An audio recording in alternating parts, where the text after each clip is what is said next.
asked on Twitter about why teams in North America didn't just try and ban the Italy, just, you know, against Mike Young. Funny enough, though, he actually does play a lot of other champions that he's pretty good at. He's not just an Italy one trick, but Fnatic are clearly saying in a best of one, there is zero reason for us to even gamble against this Nidalee pick. Yeah, run through Mike Young, 5-0 on Nidalee, but 1-4 on Lee Sin, 2-2 on Elise, 1-1 on Rek'Sai, 0-1 on Kha'Zix. So clearly the majority of his success has been on the Nidalee, although when you look at his solo queue account, it's his lowest win rate champion. It's actually below 50%. It's all the bait. Just losing on purpose on it.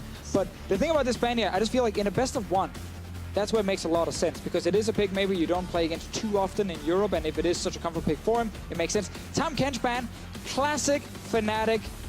You can't camp a Tahm Kench lane very easily, and if you want to play around bottom lane a lot, well then Fnatic are getting rid of it. Yeah, and I'm so excited to watch Fnatic match up against these North American teams as well, because they just seem so set on playing their style. Just looking at Reckless's champion pool, it's basically Kennen, Tristana, and then maybe Twitch. And then there's all these signature Fnatic champions like the Shen top or the Camille support that they end up running. So how you actually decide to play against that in this punishing best-of-one format will be very interesting to watch. Seems to me that Fnatic really wants Xpecial to try and play a range support in the bottom lane, something that of course is much easier to try and shut down in the early game through ganks from Broxah, TPs from Soaz. Now, Elise is open. That is normally the go-to pick, but oh, actually, Zac is open. See, sometimes you just forget Zac is even a champion because he's just so often banned. For the first time in summer, Broxah will get his hands on Zac, and Broxah has been one of the more mechanically proficient junglers. I'm excited what he can do on what is one of the most powerful junglers. So you're saying he's winless on Zac. So oh, there we go. I actually want to say it now. I obviously think Zac is great, and I'm all on the Zac hype train. I actually think Elise is the best pick possible for Broxah, even better than the Zac, but obviously you don't want to give Zac to the other team, which is then the problem for you, so that's one of the reasons Fnatic also probably feel like they have to grab it this time around. And I do feel like you're giving up a lot when you are first picking the champion like Zac, because now they're giving Phoenix1 Caitlyn, who has become almost a permaban champion over in the North American LCS, and it's the NALCS Spring Split MVP who is getting that champion. But have you heard about Kennen Tristana? By any chance? What does Kennen do? Kennen, well, on 7-13, can no longer just get the full benefit of the Hurricane. Does he do it? It's still, even though it's you nerfed? should, yeah, you should. It's not that nerfed. We're talking about this earlier. The changes, while they are changes, I think Kennen can still work just fine. The Hurricane was about wave shove. You can still go static shiv. If you want to be able to duel, you can just go Phantom Dancer after the Blade of the Ruin King. The build can still be mostly the same as well as the way you play it. Yeah, the build I mainly see from Reckless and solo queue right now on Kennen is Blade of the Ruin King, PD, Frozen Mallet, and then as a 4th item, you can still go for Hurricane if you need Frozen Mallet 3rd? How does Reckless change his build order? Anyways, it's going to be a Blitzcrank for Jezzes. Forward facing, play around the bottom lane, all in on the overdrive. But this is what I talk about with the Braum and Tahm Kench ban right now. Fnatic very clearly, they want to focus the bottom lane, as we always see. They get rid of some of these tanks that can be hard to kind of camp and shut down. So Blitzcrank right now suddenly goes up in value as a pick, especially if Xpecial feels forced to play a range support. Yeah, and NA Galio coming in strong in both these first and second games. Even in the last week of the European LCS, Galio was falling in priority. And with the nerfs, I was expecting to see a lot less of it, but obviously these North American teams did just... Phoenix1 actually played on Sunday on patch 7.12, so as we saw from Bjergsen, you can still pull off a lot of the same things with the pick, and now they could have a conservative mid laner, or they could flex the top and put Mike Young on jungle Gragas. The Cassiopeia ban tells me it's most likely mid lane Galio coming in, as that is one of the answers a lot of teams have picked up against Galio. Actually, funny enough, why Galio mid in Europe disappeared a little bit, because everyone was just kind of picking Cassiopeia against it. This game, though, here with no jungler picks, unless, of course, it is going to be the Gragas jungle, which is very likely in this case, but can also still go top. Then we still have to see if Mike Young wants to get an early game jungle. And, of course, Kled still open and available. Zig, definitely one of the more proficient Kled players. It's a Talia taken off the table by Phoenix1.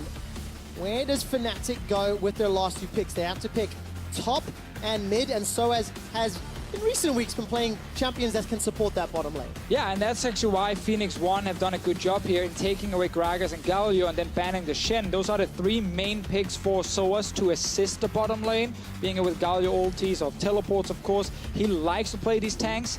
I saw Trevor right there point the Kennen towards the top lane. I think we say that every week, I do. And I very get in trouble rarely. every time. Very It rarely might do we happen. see it happen. It never happens. But it could, Deficio. It could. Like, he could pick Technically. Tristana. You could go Tristana, but Morgana coming in as the Blitzcrank counter here for X-Special. Now, that does work well in theory, where you can, of course, block the grab with the Black Shield. Problem for Morgana is when then the Zac joins, Morgana is completely useless, and then suddenly there's too many things. You can't block all of the CC, and on the one guy you do save the Black Shield, yeah, he might stay alive, but you die. Well, they'd be okay with that with Arrow on Caitlyn if they make it to the late game. So still a lot of flexibility there. I think it's important that Fnatic deny this Jarvan pick right here. Otherwise, Phoenix1 could do essentially what TSM did in the last game and use that even defensively with just the Galio and the Gragas to disengage Fnatic's aggressive style. The Jarvan, I think, is very good here. Now, Syndra, obviously, good pick here for Fnatic, but also LeBlanc is something they actually use quite a lot, or have used in the past as like a mid lane choice with a lot of mobility. They can run teleport. Corgi then is the third choice. We also see quite a lot from Caps, where instead of having teleport, you have the package. 4 games played, undefeated. He's gone 27 and 21. Kills, deaths, assists. That rounds out the Fnatic team composition. Phoenix1 have to lock in their final pick for Zig in the top lane. Yeah, it most could just be likely. Kled. Yeah. And it's the Kled. No real surprises there. 7th time this split, so we'll see him playing a Yeah, champion. and Kled is Zig's signature champion. It's become a meta pick now, but before it was meta, it was still meta for Zig. So he's very comfortable on this champion, and it works very well with Galio. This is a comp, though, from Phoenix1 with a lot of tankiness, some very slow team fights where you're grinding down a target with Caitlyn and Galio and Kled, of course, as the guys kind of trying to deal some damage onto Fnatic. And they are facing right now a tanky support in Blitzcrank, of course, full tank jungle and Zac, and of course Jarvan, who will at 3rd and 4th item get some tankiness as well. So Phoenix1 really want to play super long and slow team fights because otherwise they just don't have the burst damage. And that's incredibly hard to do against Fnatic, who is always forcing fights on you from all angles, and they have the tools for it in this game as well. Teleport on Jarvan. Zac can initiate from a screen away. Reckless is also an initiator from the AD carry position. So Fnatic, even though it's not exactly the same picks we're used to seeing them on, they still have set themselves up for the same style. A similar flavor from Fnatic, a style that they coined as animal style in spring. It has been refined and cleaned and developed, and now it is Fnatic style. Animal style in NA is Thousand Island, cheese, and onions on fries. So a little bit of cultural difference going on here. But Just a little. Well, we are in Berlin for some cultural difference battles on the Rift. You guys know the deal. Hashtag NA win, hashtag EU. And last I checked, EU was winning, but North America should be waking up. So jump on Twitter and submit your votes. Will Phoenix1, the team most likely to play 6th, take down the team expected to take 1st? You're jinxing it. The caster curse. This was the expectation battle to start it out.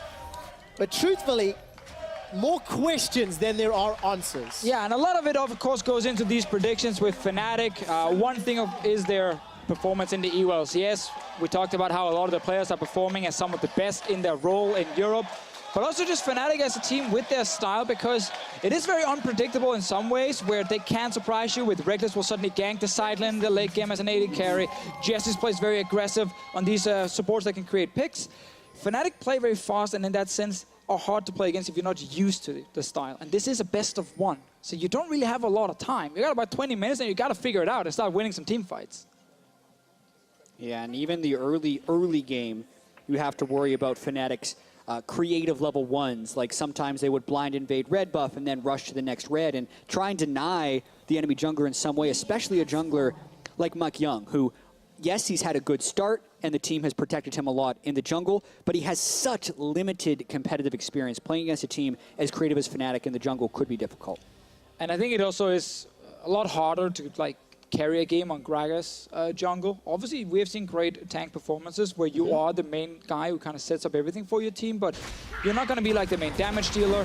You're not going to be the guy who's kind of invading first and finding the enemy jungle, trying to 1v1 him. Because I feel like P1 have done a great job of kind of playing around their rookie, and the lanes have been assisting him.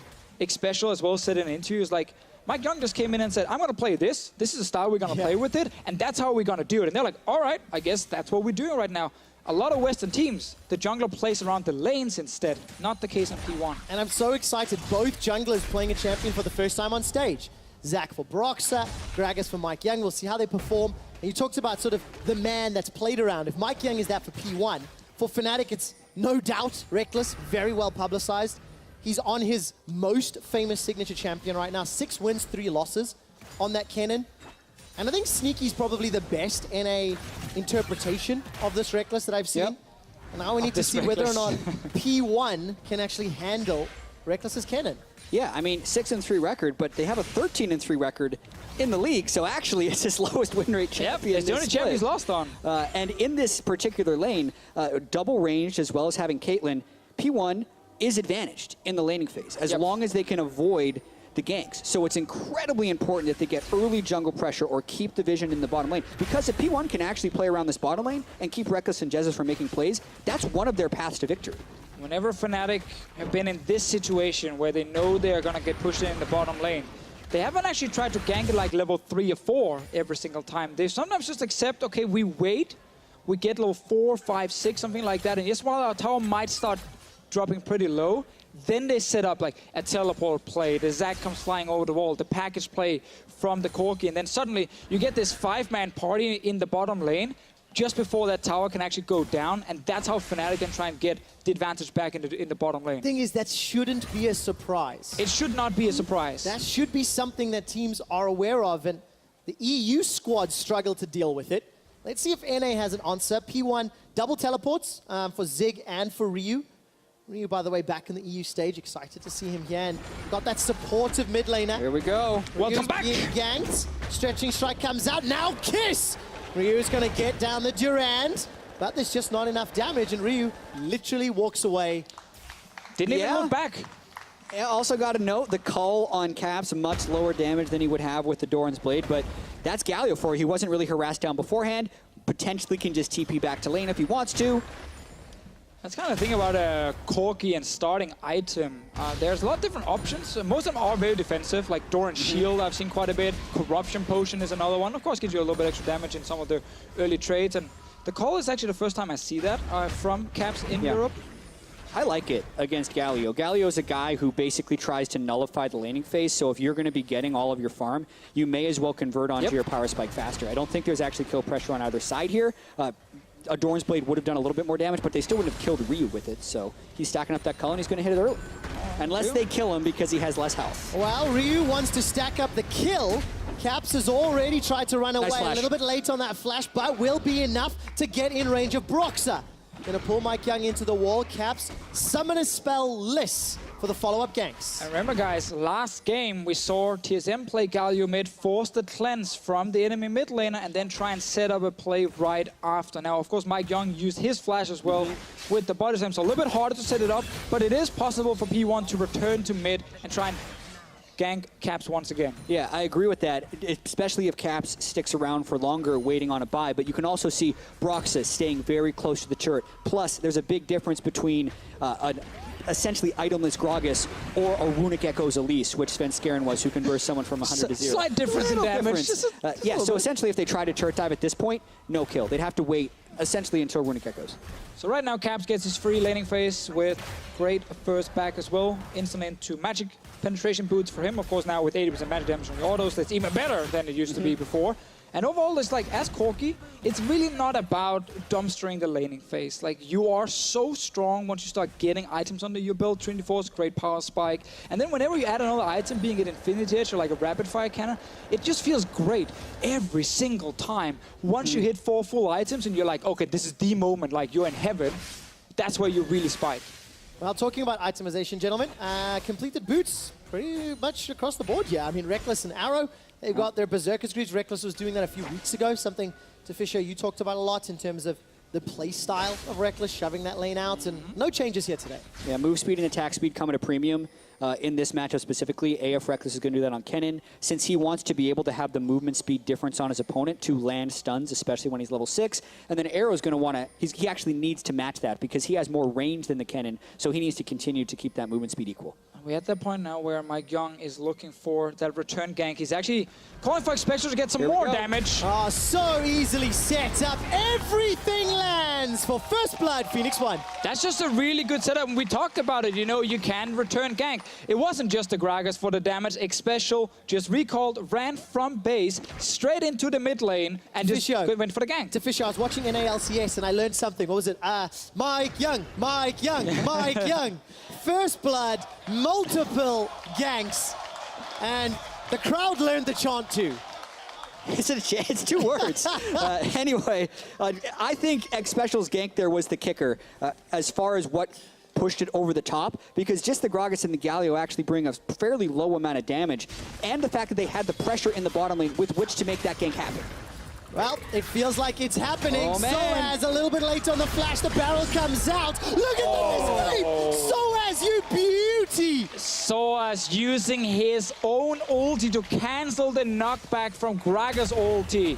Suddenly he can then use his EQ out, and he actually stays alive. So he did use the flash, but that was a great escape from Soaz. A lot of pressure from P1 though, and they're actually able to set up a lot of like control wards in the river as well. Fnatic not really responding with anything in terms of vision control, and it's allowing Mike Young to enter these lanes and actually go for these ganks. Yeah, Fnatic was the best early game across both the EU and NALCS this split. Not necessarily there as of yet, but when Soaz avoids that gank, it is a loss of pressure on the rest of the map for Phoenix1, and they're still out-CSing across all 3 lanes. Yeah, that's important to highlight. The double range lane of P1 with the Caitlyn, strong laner, is right now not winning the bottom lane. They're not really putting pressure on tower. They're not stopping Reckless from farming. Yeah, and even though Arrow was the Spring Split MVP, his laning stats as far as CS differential this split have been some of the worst in the North American LCS. On top of that, when Xpecial does roam middle, he's naturally going to have to play more defensive. So that was kind of the cost of getting that first blood. Mike Young pops the blast cone, jumps into the blue pit of Broxah, who, by the way, is equaled level 7. Ward instantly cleared out. That sweeping trinket, and now Mike Young goes back to grab the Scuttle Crab. Taking a look at the backs, by the way, Reckless has come back to lane with that recurve bow. Definitely looking to stack up that W as much as possible. I remember how we talked about Fnatic trying to make a play in the bottom lane with teleports and the jungler when this tower is under pressure. Soaz saved his TP. He just ran right back to top lane, but Zig did the exact same. So both top laners are ready for that bot lane fight to happen. Hello. Well, P1 going to get ahead of that play by putting some pressure in the top lane. You can see Ryu was making his way up. Hero's entrance available to him. But not a huge amount of damage to talk of. You're relying on Zig for a lot of that. Yeah, that was definitely a 3-man dive being lined up, though, knowing they had Soaz's flash down and knowing Ryu had his ultimate. That's the same play we essentially saw in the TSM G2 game, just with slightly different champions. So it was good for Broxah to be up there, but that gank pressure does stop them from snowballing around Reckless, at least at this stage in the game. Delaying it a little bit for now. I see Jesus and Reckless are trying to steal this blue buff. Yeah, but look at the mini-map. Jesus is going to get caught out. Arrow, 90 caliber nets over, gets the hero's entrance. That's a good, aggressive call. Silence comes out from Jesus. You realize he's doomed. Summoner spell has been used, and kill credit picked up by Arrow. And now the first instance we see of Fnatic trying to make a swag play in the bottom lane, just blind invading with 2 people, is immediately punished. Arrow and Xpecial, even though Xpecial binds the blue buff, still pick up a pretty easy kill on Jessus because he was far overextended. Look at the bot lane right now. Reckless was hiding in that brush with control ward in it. Broxah was around to see maybe if they could make a play on P1, but Arrow and Xpecial are feeling very safe down here. They are able to also get a lot of damage on this tower, and time is kind of running out for this defense in the bottom lane for Fnatic. If they don't actually pull the trigger soon, this tower will fall. And all of that start, the CS advantage, undone by Arrow picking up this kill. It's actually two games in a row where I feel like the European teams are underestimating Galio in the early game and the impact of his ulti with how quickly he can join for some of these plays here. Because Bjergsen had a lot of success in the last game. Early on, 3-0-3, like almost instantly was his scoreline. Ryu now joining in early.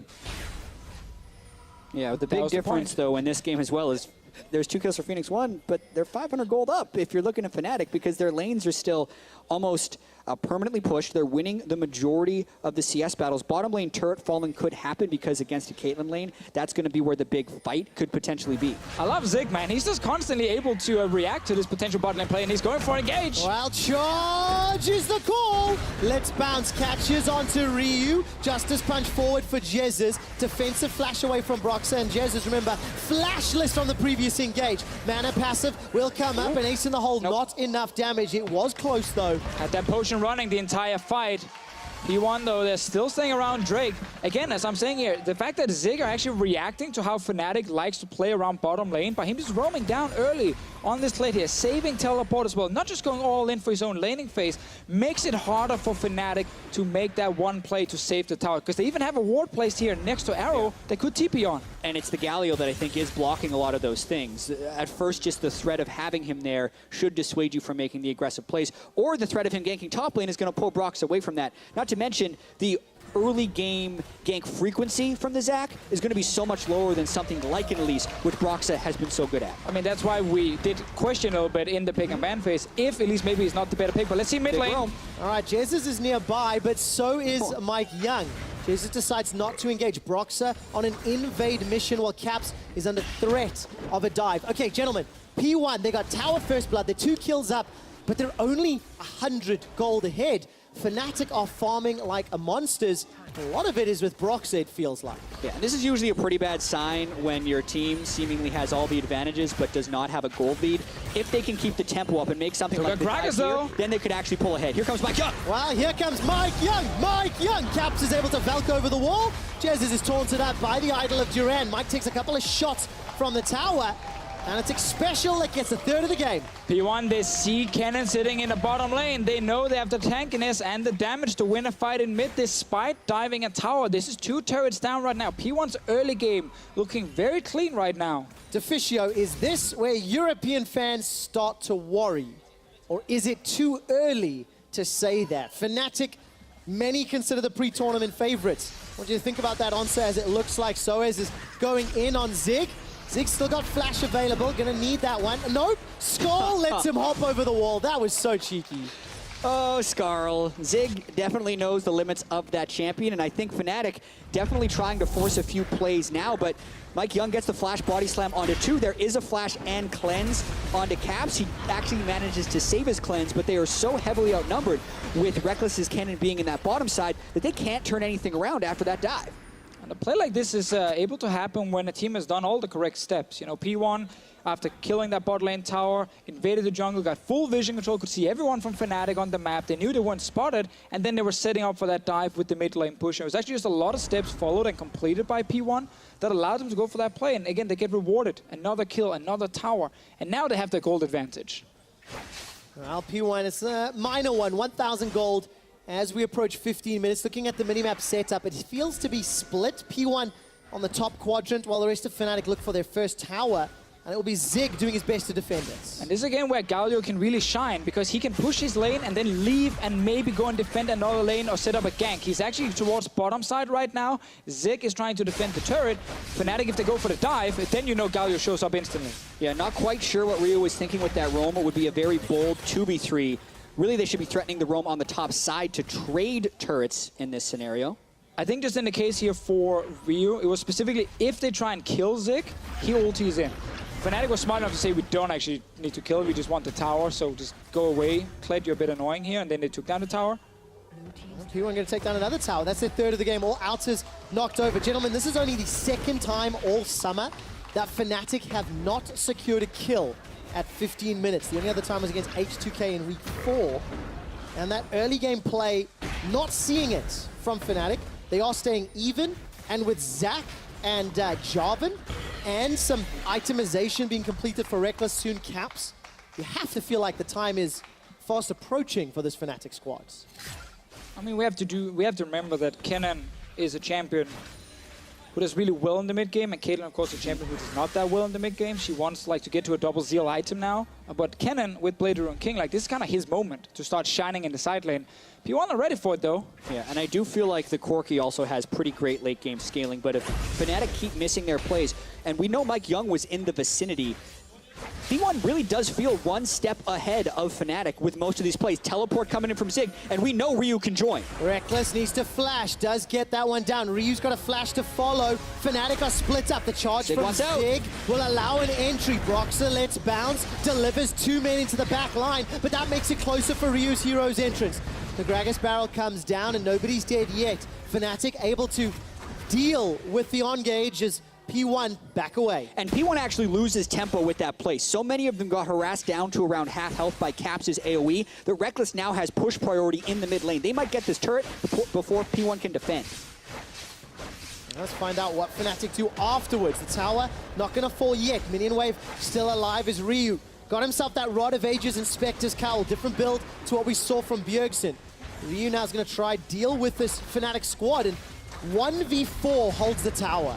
Ryu very clearly trying to embrace the fact that the Q from Galio gets a little bit, got a little bit of a buff in terms of AP ratio, then obviously lost a lot of base damage, so overall a nerf. But he's trying to compensate by actually going for some AP, which is something we don't see very often. Yeah, seeing Rod of Ages on Galio feels so odd now, because I know when he first came out, Rod of Ages was in the recommended items, but it wasn't the best build. The full tank build was clearly the best one, so you would almost be able to identify the people who hadn't played that many Galio games as the Roa users. But now with the change, it might actually be the better item again. Fun story, when Orianna came out, Nash's Tooth was in the recommended build as well. Yeah. And Power of Evil's still doing it this day. How did that work out? Yeah. Did he So win? you're saying Power of Evil reads the recommended items when the champion first Back comes then, out. and he never Learns changed. it. He never changed. adapts. He liked it that much, never wanted to change it. But this build from Ryu, I'm not a big fan of Rod of Ages on Galio, because I think the moment where you really need the wave clear is mainly in the early game for yourself. Like, you're gonna get enough wave clear late game anyway, and it's gonna be more about your team fighting. And just getting like pure tank items just seems superior on Galio, because your job is not to have insane damage in a late game team fight. Well, let's see how it works out for Phoenix1 and Rio. We're getting close to 20 minutes. The game still feels a little bit like a stalemate, despite P1 having 3 towers, 3 kills, and they are reading Fnatic well, but this is a good sign for P1. You know, they're definitely continuing that upswing. But now you have to look for the roams from Reckless specifically. He likes to join Source's lane and go for some ganks, but now it's just Source alone. Well, Soaz looking to 1v1 arrow. A lot of damage should make this one trivial. Spring Split MVP got dunked. Oh, yeah, he did. He also burned his flash, realized the heal was not worth it, because a Jarvan at that level of items is just going to crush you. The fact that he took the damage from the EQ, then flashed so the Cataclysm could follow, sealed his fate. That's big for Fnatic right now, despite being down so many turrets. The fact they can actually find kills in the side lane, which is the classic one for them when they do play again with things like Kennen and actually Source on a carry instead of just a tank. So the fact that Source have been successful and finding that first kill is pretty huge for Fnatic. They're still trying to come back, like quote-unquote come back in this game, despite it being so even in gold. Well, taunts onto Caps in the mid lane. Kind of going to fizzle. Ryu's just trying to wave clear. And yeah, I mean, you guys mentioned a little bit earlier, yes, P1 will have all these objectives, but the game is still even. That usually is not a good sign for the team with all the objectives. If they're not denying the opponent and extending a lead, it's not great. Rift Herald was used in base because Mike Young was going to run out of the cooldown timer on it, but you just look at the pressure of the map right now. It is in the side of Fnatic, so it can turn. Good ward. It's spotted out by that control ward. Maybe a fight mid. There's going to be indeed Caps, flashes away. Bear Trap on a rope comes down. There's no Cataclysm, remember. So as used that one on Arrow, Caps is killed and he lost his flash. Now Jesus becomes the target. Bear Trap on a rope. Gonna get fired out. Catches Jesus. Here comes Broxer. Delivers them under the tower. Cataclysm's now available. Soaz holds on to the cooldown as Mike Young's the target of Reckless. Reckless will stun him up and take him down. The fat man's out. Now Zig gets pulled back by the stretching strike. He's got no skull yet. Does manage to come back up as he's in range. Broxer charging up, but decides not to fire on the slingshot. Eventually, the Herald goes down as well. I think that the setup here from P1 was correct. When you play against Fnatic, you don't want to try and match them like in terms of 1v1 the side lane. Instead, just try and hard engage. And that's exactly what they did in mid. They came in with Gragas, they had Zig in there on Kled as well, and they said, you know what, we just need to start a fight straight onto Fnatic's mid lane here to force the rest of Fnatic to leave their side lane and come into a potential team fight. So this engage is great, they get a kill onto Caps, they get his flash as well, and now they're kind of trying to continue in a 5v4. They get too close to tower, though. Exactly. And you look at the way that the rest of P1 roamed over. They ran behind the Baron pit, so Fnatic outnumbers them while they're getting too close to the turret. And Reckless was still in that lane, so he could just collapse down onto Mike Young and get the kill. So, like you said, the ideal was right, but the continuation of the play for P1 was wrong. Always the problem as well when half your team is in the Kled ulti and they're kind of running really fast towards the enemy, and the other half is pretty far behind. This is a problem that P1 created for themselves. I quote from Champion Select, P1 need long, drawn-out fights to chip away and hammer down and eventually get damage. So don't they have to chase because that's what their team comp needs, that extended amount of time? Yeah, well, I think they want the extended amount of time to get Arrow to his items and then protect him with the Galio and the Morgana. Where I'm skeptical with this P1 composition is whether or not they actually win in a late-game team fight against a full-item Corki and a big Jarvan who can dive in with Gargoyle Stoneblade. I do feel like, or even the Zac for that matter, so I do feel like this could still be anyone's game in the late, but it is very peculiar for a Fnatic game, as they've been the highest combined kills per minute team in Europe, 81% first blood, and neither have many kills or first blood in this game. I said exactly the same thing last week when Fnatic played against Splice. We were standing there, we were casting it, expecting like, 20 kills or something to happen, a lot of towers would fall. Almost nothing happened. Mid lane, something is happening. Just baiting everyone, nothing is actually happening. But that series, like, we had 6 kills in the game at like 35 minutes in Fnatic versus Splice. It was all about just pushing side lanes, roaming into mid lane, a few steps on vision into like a Baron setup. So it wasn't the standard Fnatic in that case, not as fast. They have definitely slowed down in some of the games. This one I feel like was just a lot of credit to P1 actually understanding how to avoid that bot lane party from happening. So Fnatic couldn't really snowball anywhere. And I think you have to give both teams credit this game. P1 have been proactive, they have made plays, but Fnatic have found their gold and found their advantages elsewhere on the map. Plus 40 CS in the bottom lane, plus 30 CS in the mid lane, plus 40 for Broxah. Not that it matters a huge amount. We're seeing that build from Reckless, PD second. We know he likes his Frozen Mallet. Maybe he'll just get it earlier today. But for Fnatic, now we need to see if their macro can overtake that of P1. I mean, the expectation is that it can. Yeah, they have shown much more proficiency in that stage of the game so far this split. Phoenix1 was a last-place team before last week when they were able to 2-0 and take down Immortals in an impressive 3-game series. But one thing you can see about this game, even if a lot of the Fnatic things haven't been true, Reckless getting his farm has been true. Yep. 10.4 CS per minute so far this split. I've never seen someone that high for an entire split. I think the highest I remember seeing was Ven at 10.1 in one of his splits. So Reckless will get his farm, also, and it's just a matter of what he does with it. The only player in EU LCS to be above 10. Absolutely everybody else is below that number. Reckless, he gets funneled the resources, he secures them, and for the most part this summer, he's used them to pick up wins, which is why Fnatic are one of, if not the best team from Europe. So you highlight the PD obviously coming in due to the changes to Hurricane, how it works with Kennon's W. Now Blade the Ruin King from Caps. He's done it once before, simply because he's playing against so many tanks. On the side of P1, he wants that % magic damage against them. And that's interesting for Fnatic because now they've hit this 2-item spike on both carries. And I really feel like this is the moment where they actually going to look much stronger. But they are not that far ahead against P1, and Arrow is almost sitting on 3 fully completed items, so it's not going to be easy for Fnatic. Yeah, third pickup is QSS here for Reckless. A little bit more defensive. Also, this is the least amount of towers that Fnatic have taken, 25 minutes. This entire split as they look to knock over their second and do secure it. They're looking for Ryu, too. I mean, trading a Drake for a kill on a turret could be a very good trade. Looks like Ryu has no help anywhere close. No, he doesn't. How long does it take Fnatic to kill him? And kill is secured by Reckless. Not long. The man, the myth, the legend, he goes down in a few seconds. I remember Ryu when he was in Europe. We got to see a few of those, oh, my team is on one side making a play. I'm just going to push that other side. I need that tower real badly. Rio does find himself overextended and he goes down. Fnatic will get a top tower as well for it. It's not even just about that one kill, as you said, Jed. It's the fact that they can get something right after it. And get the map pressure back up. Reckless also got to shove that wave again. He's now at 280 CS, only 26 minutes in. And because there's no Galio, they can just shove down yet again. And they basically converted the standing gold that they lacked when it was 3 turrets to 1. And they find themselves with a 2,000 gold advantage. The answer, if you are P1, is simply to run it down mid and then just try and engage onto Fnatic's mid lane core. If you can't do that, then you have to go in towards Baron, and you need to force a play around that Baron objective, because then you can actually get a 5-on-5 team fight. You can't stop the Kennen in the side lane by running up 1 by 1 and try and kill him. You need your entire team. Obviously, again, you want to wait slightly for Arrow to be ready, but then it's actually straight up just group mid, run down, and then look for that fight. Going to be very difficult. Arrow is continuing to farm up. 250, he's almost got that second Zeal item completed. As per usual, a lot of the physical damage on P1 is going to be mitigated by all of the armor that's now starting to come in. Soaz heading to third item, which means he's heading towards tankiness.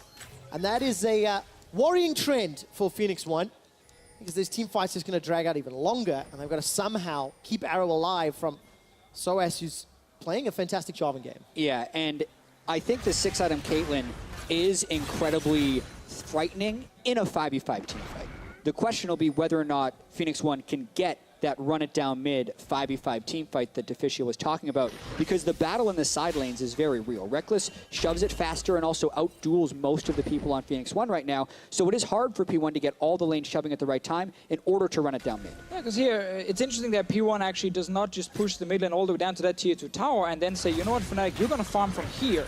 Because they had Kled already pushing. Now. Yeah, now they're doing it, and this is actually good because Zig is on his way, and Fnatic obviously are just playing super defensive in mid lane because they know, okay, this is the win condition for P1. It's hard engage on us in that mid lane, so that's also why we had Cleanse on Caps to try and make sure he stays alive. And I think some of this is why we've seen Phoenix1 struggle a little bit as a team this split. In this situation, they had the side lanes pushed. They can just get the mid lane priority, move to sweep and control where the Baron area, and then force. But they didn't do that. Arrow recalls or fakes his recall, goes and clears Raptors, and nothing is happening. Yeah, because also they're actually doing it. Well, let's see if Fnatic get trapped in place. Barrel interrupts Broxah. He gets pinned into the wall. Soaz has forced a flash. Now Broxah's in trouble. Let's Bounce is available to fake Dark Binding. Not enough to kill him. Reckless uses Summoning Heal. Hero's entrance comes down. And there's the slicing Maelstrom. Mike Young is down. P1 needed too much time. And Fnatic somehow outplay. P1, they try to just get that fight in the mid lane. It's not over yet. No, it's not. Zig's gonna get Skull back, jumps back on. Power Fist comes out and defensive flash gets Ziggs to safety. Yeah, a massively successful fight by Brox's Zac, really turning the tides towards the end of it. Now it's 5 versus 3, no vision. Zig would want a TP, but that Baron is falling fast. Couple of pings onto the wards inside the blue buff for Fnatic. Arrow and Express are gonna go for an attempt. Not secured. Well, everyone knows the Mike Young chant. Maybe they need to start learning the Broxah chant. 0-0-4 and Baron, and a significant lead for Fnatic. Right there, we saw the way to win the game for P1. They got the fight they were looking for, but if you're unable to then win that fight, well, then it gets really difficult for you to actually win the game. Yeah, and Fnatic has been so good in the team fights here. No one really gets onto Caps, and he rains damage on them pretty much the entire time. But this start is still fine for P1 because they get so much damage on Souls, but then it's Broxah. Stop from the corner right there, gets onto Arrow, forces him back, and then pulls 2 guys into the ulti of Reckless. This is one of the things we've highlighted in the past in EULCS with the Kennen as well. It's not about just instantly flashing into the enemy team with your ulti. Save it, save it, save it for the right moment, and it actually combined with that Zac ulti looked really good for Fnatic. Zig right at the end does remount, but it is too little too late because they've lost the core of their team fight. Well, Caps carried. I mean, that's every game where Caps is playing Corki. Good addition. Thank you for that, Deficio. I agree. Hey, do you need more? Okay, fine. Well, this will be 5-0 in summer. I'm going to predict that he's going to sit about 40% damage dealt in this game here, because the Kennen pick will deal very little amount of damage. Kennen and Reckless is actually the AD carry dealing the least This is in different. terms of damage percent. And oh, that is Infinity Edge is much different. Why do we like it or not? Well, like there's a it? bonus AD ratio on the W right now, so it could be good. But Phoenix1 trying to catch out, so S. No flash. Remember, he's going to get that golden Aegis down just for flashiness. But is it at the cost of the inner turret? There's no one here to defend, and Fnatic can cut off anyone trying to cross the lanes. Yeah, they're just going to stay in this split push strategy right now. And as we saw from the last fight, they can still outplay in the 5v5 team fight. The Corki and the Zac are tremendously good team fighters, and also Reckless knows exactly how to team fight on Kennen, so it's by no means a weakness even if Phoenix1 can force. They're trying to get this big wraparound flank, but they guessed on the wrong turret, and now they're going to have to run top. Well, let's see. Caps decides to jump over the wall. That black shield matters not to Caps' damage. Yes, that's a decent enough taunt, but there's not enough follow-up yet. Caps gets shut down. That was nicely done by Mike Young. All of a sudden, Jesus is the target. He's dropped in the back end. Fnatic bit off more than they can chew. And we have to remember Source is still dead right now. He's not able to TP into a potential fight. Fnatic, because they didn't see Mike Young and I think Arrow around that top side, thought maybe they can get a quick kill on Xpecial, but he just flashed away, and then suddenly Fnatic find himself overextended. They actually lose that following fight, and now P1 looking for a bit more. Yeah, you really have to wonder what they can get after that, because the Baron power play is still going to be positive for Fnatic here since they took so many objectives, now 6 turrets to 3. It will be the Infernal Drake going over, and that does factor in pretty well to P1 scaling since they didn't actually lose an inhibitor during that siege. All right, 3 dragons on the side of P1. If they can get to Elder, maybe they can claw back the 6,000 gold deficit. It is a difficult situation to be in, and it just feels like Fnatic have the upper hand.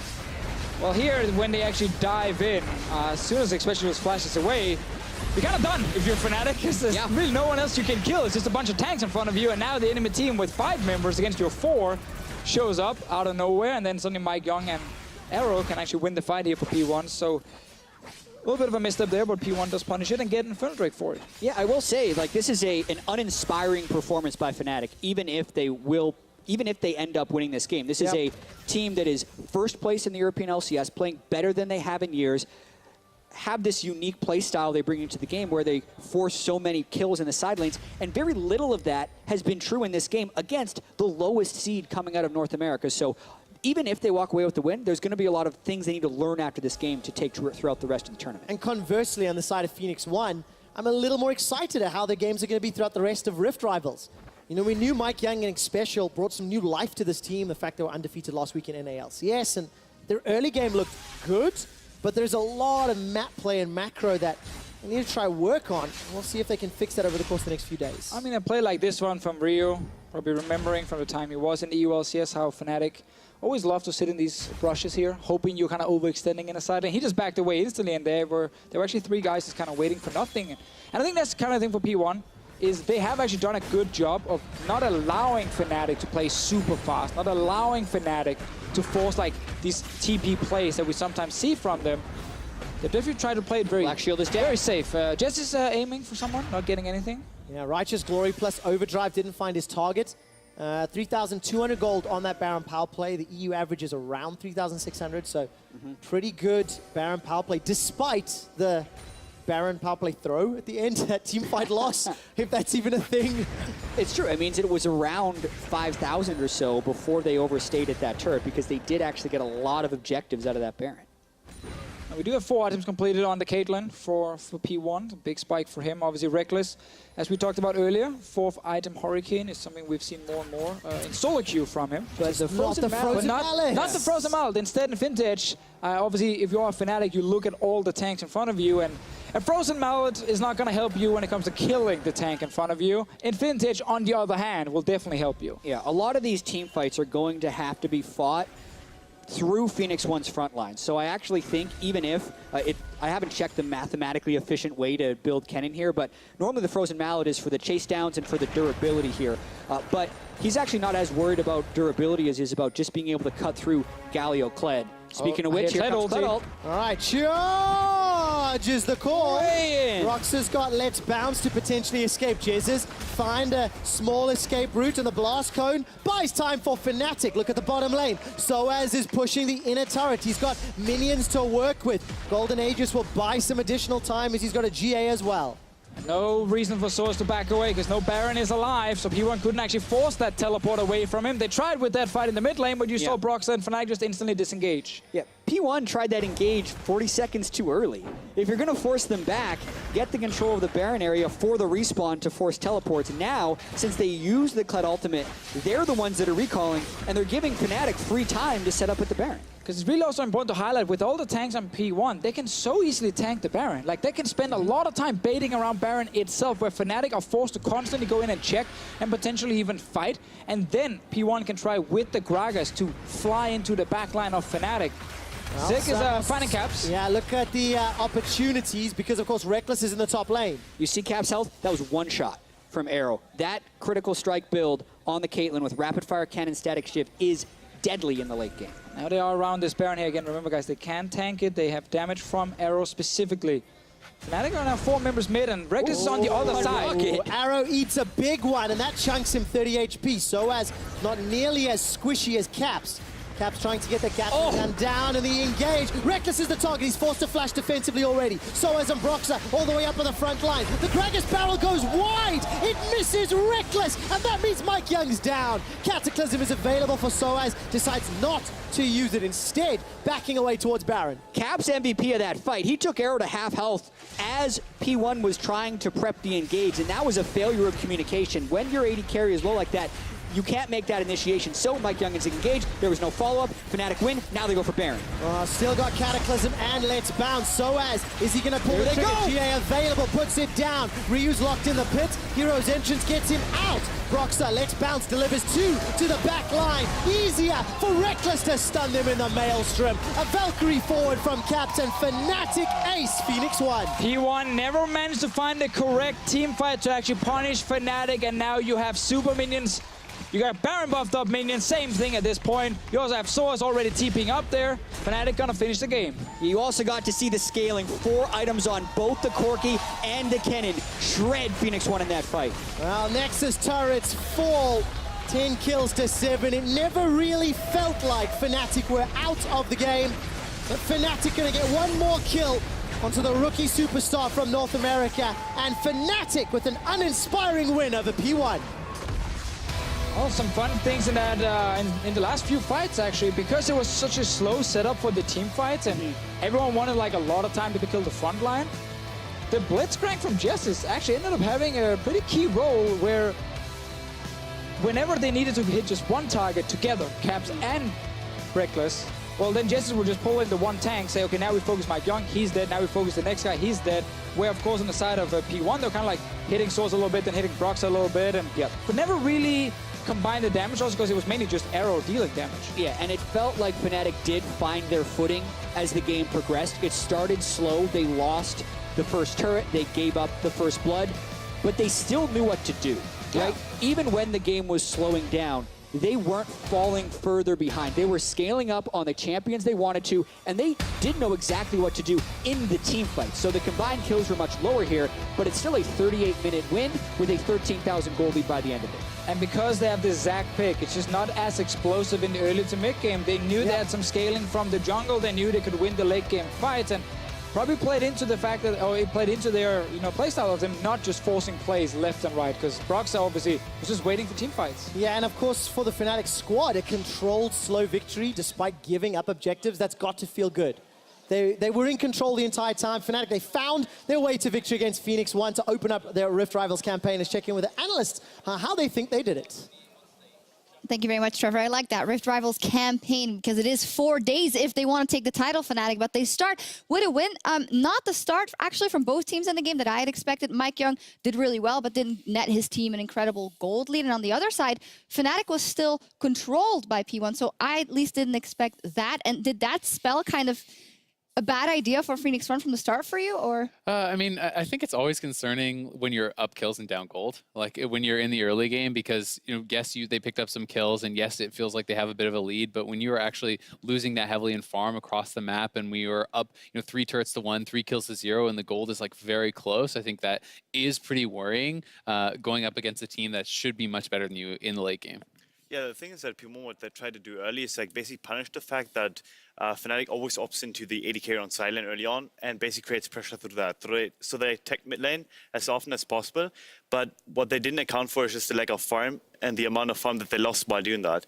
So they walked mid lane, lost farm on side lane, and this created like this disadvantage that we saw. Yeah, also you had a little micro annoyance, so to say, Corki with Sorcerer's Shoes, and on the other side, Galio with Rod of Ages. Both of them weren't pleasing you. Yeah, I mean, I think Sorcerer Shoes is like the right buy for Corki. It's just rushing Sorc Shoes against someone who's going to be rushing MR. Like, essentially, you're building flat pen against someone who's going to be able to build just a Null Magic Mantle for 450 gold and more than negate that. So it's like, as a first buy, I just think that was kind of weird. And then, to me, when you're going up against like a relatively high damage comp and you are like the true frontline, your Gragas is building Runic Echoes, so you have a Galio mid who's then going Roa, and who's your like true frontliner early in the game, right? Like, you're delaying this point where you're going to be super strong for so long, and I think that if you can get a little bit of MR and then go to something like a Frozen Heart and Ninja Tabbies very early, Galio is so much more threatening in the team fights. Yeah, I think so too. Like, the amount of silent pressure that Galio negates just by being tanky was just not accomplished at all because he couldn't go silent, he couldn't really clear mid lane either. So all in all, like, this Galio pick, while it was really smart and I think it really should work against Fnatic and they 1-3-1 approach, it didn't work at all because of the lack of tankiness. Oh, do you think the itemization was to blame for the fact that they couldn't win fights later on and they didn't have the right priority in the lanes as well? Is it that much? I mean, I don't know if I would put it all on that. I think that they just simply got outplayed. I think Fnatic was the better macro team, moved around the map better and stuff, but it certainly doesn't help, right? And it's like, it's one of those things where, to me, itemization is something that you should always get right. Like, itemization is something that you can do the math, you can figure it out, you can talk to your analysts, you can talk to your coaches, you can understand what you should be building, and it's an easy thing to kind of like check a box on, you know? No, for sure. Like, itemization should be laid out basically for the game, just like a composition is basically the base for how you play the game. Like, itemization is just part of it. So you should discuss before the game what you want to do, at which point do you want to pressure. Now, obviously, if the game changes a bit and you get more leads than you're supposed to, like, you may change it up a bit, but it should still like follow a scheme. Yeah, well, that important or not, you guys mentioned it, Fnatic just had a good macro sense or macro idea of what to do in the game. And you guys said it's all going to come down to one fight and it's going to decide the entire game. So let's take a look at it. So what did it come down to from the side of Phoenix1? Because it seems like a solid engage. Is it played wrong? Is it itemization? Is it the point in the game? I think, like in this team fight especially, like you can see that their focus is almost split. So they have Brox on the side, who they completely neglect later on in the team fight, and just focus so much on running it down mid lane. In which case, like the counter engage of Fnatic just sells in, and they're able to utilize the ultimate just to bring an advantage back in. I mean, the split focus was so big. Like, multiple people split off to try to go on Broxa. Soaz ends up living with like a couple health. And if Soaz is actually committed to by all 5 and they kill him, Broxa may not be able to find that re-engage that kind of nets them the teamfight win. And I think that Fnatic played much better in these teamfights and played well around the objectives. And once you have that advantage and they get the Baron buff, like, it felt like the game was pretty much all but sealed. Yeah, that it did for the side of Fnatic. Would you say that we're starting to see a shift in kind of identity for Fnatic? Because it's not just that rushing early and getting to that aggressive point after 15 minutes, but it seems even versus you guys, versus Mysterious Monkeys and versus Splice, they show that they can play the slow game as well. Yeah, I think maybe it's because of Dylan coming in, maybe it's because of them recognizing that on an international level, you may not create these early advantages, that they decide to actually play the game slower and just play to their like identity while like toning down the aggression, making it more calculated, making it more almost replicable against better teams. And I think, you know, when you're playing Zac, you don't have to go as crazy in the early game, right? This is not an Elise, this is not Elise Sin or Nidalee or whatever. Like, you don't have to go off in the early game. So if they can play both styles based on the picks that they have, like, that's going to be the ideal world for them. Well, strong win nevertheless for Fnatic. And let's head over to Dracos and find out what Fnatic support thinks about that game. Thank you very much, Shox. I am, of course, joined by Jesus. Now, that game coming in, Fnatic praised. You're going to be the top team. You're going to take down everybody. You did take down Phoenix1, but maybe not quite as quickly or as confidently as people expected. Tell me, how did you feel about that performance? I think they played Morgana, at least from my perspective, they played Morgana against Blitz, so it was really just farm bot, unless we were able to like get mid priority and stuff and like pull 4-man to bot lane, which didn't really happen. And then as soon as they sort of got like a lead on the soul lanes, they just had like Galio, so making plays overall was really difficult for us. And we had to play like much slower than we usually do. But yeah, overall, not the worst of games, but not the greatest. Definitely pull out the win in the end, which is the most important part, no doubt. Looking up against it, what was the experience like playing up against a North American team compared to your experience in the EU LCS so far this season? What was the biggest thing that kind of stood out to you? Just on Phoenix1 or? Just on P1, yeah, from playing against them. I don't know. They just play like most. I mean, at least from this game, they just play like most EU teams, just like super meta and super slow. I guess they did have some engagements and stuff, but they're just like a mid-tier meta team, I guess, just standard. Were you surprised to see it be so similar compared to Europe? I know a lot of people like think that there's a lot of differences between the metas between the two places. In your experience, has that been the case? Having worked in NA, played in Europe, what do you think the biggest differences are? I don't know if there's many differences. I think the metas are relatively similar. Most people are just playing like the Caitlyn stuff and like 1-4 Caitlyn, I don't know, like strong top and ganking top, this kind of stuff, but I don't think there's much difference, no. All right, interesting to hear that. Now, of course, Fnatic, once again, praise, #1 team coming in, a lot of expectations on your shoulders. How does that affect you guys going into games? And you've got Cloud9 coming up next. Does this feel like more pressure on you guys to perform at an event like this? I don't think there's that much pressure. I personally feel that this tournament is a bit in good fun. Obviously, I'm expecting to win most games, but I don't think there's any unnecessary pressure or anything.